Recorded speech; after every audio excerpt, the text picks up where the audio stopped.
الكون مليان أسرار. وعلم الفلك بحر ملوش قرار. أهلا بيكم، أنا رشا سامي وأنا أمال أحمد، وبرنامجكم غواص في بحر الفلك. لسه مكملين معاكم كلامنا عن المشتري وتأثيره على الأبراج، ووصلنا معاكم النهاردة للأبراج الهوائية. وطبعا كلنا عارفينهم، هما الجوزاء، الميزان، والدلو. نبتدي ببرج الجوزاء. هيبقى صفاته إيه لما يزوروا كوكب الحظ؟ بتوع برج الجوزاء بصراحة كده حظهم قليل شوية، وما عندهمش بخت وخصوصا مع الناس، ويمكن ده عشان شخصيتهم الطيبة بزيادة. يا شيخة، دول ملوك الكاريزما وفراشة اجتماعية، ما عندهمش الحظ ازاي بقى؟ دول ناجحين بالفطرة. أنا عارفة إنهم ناجحين قوي وكاريزمتهم في السما، بس ساعات بحس إن حظهم في الدنيا قليل، واسأليني أنا، وخصوصا مع الناس السامة، على رأي أحمد سعد: مغناطيس لناس غريبة ليه، والقلب شاف حاجات عجيبة ليه. والله صوتي حلو.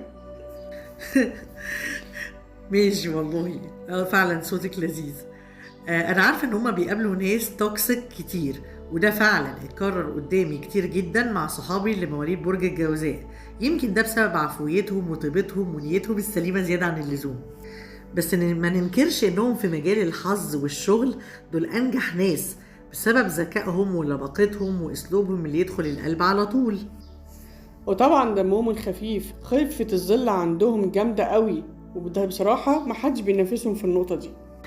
فعلا هم بيحبوا الفرفشة والمرح والانطلاق والحرية، ودايما بيفكروا بره الصندوق، وده سر نجاحهم. نخش بقى على الميزان، وده لما يخش عنده كوكب الحظ كل حاجة عنده بتتقاس بالميزان. بيحب يرضي كل الناس مهما كانت اختلافاتهم، وبيعرف بدبلوماسيته العالية انه يصلح بين الناس ويوصل معاهم دايما للسلام.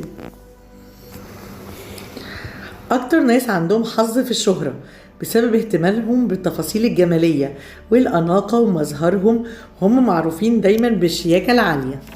مفاتيح شخصيتهم الاعتدال والقدرة على التفاوض، وكمان بيقدروا يوزنوا الأمور بميزان من ذهب. بيكسب كل الأطراف لأنه ما عندوش الحتة بتاعت الحدة والتعنت، وبيعرفوا يتعاملوا مع كل الناس مع اختلاف ثقافتهم ومستوياتهم. ندخل بقى على آخر برج في الأبراج الهوائية، وهو الدلو، وده الثورجي زعيم المتمردين اللي محدش يقدر يتحكم فيه نهائيا. حريته خط أحمر، وهي في نفس الوقت سر نجاحه لأنه بيبدع لما يكون حر. عبقري جدا في مجال التكنولوجيا وكل حاجة ليها علاقة بالاتصالات والاي.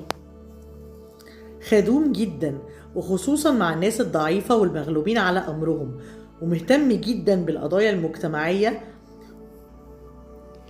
ولازم يبقى عضو في الجمعيات الخيرية والحركات التحررية. وخلي بالك أي مظاهرة ماشية في الشارع أعرف إن اللي بيحركها واحد من أصحاب برج الدلو، طبعا من غير نقاش.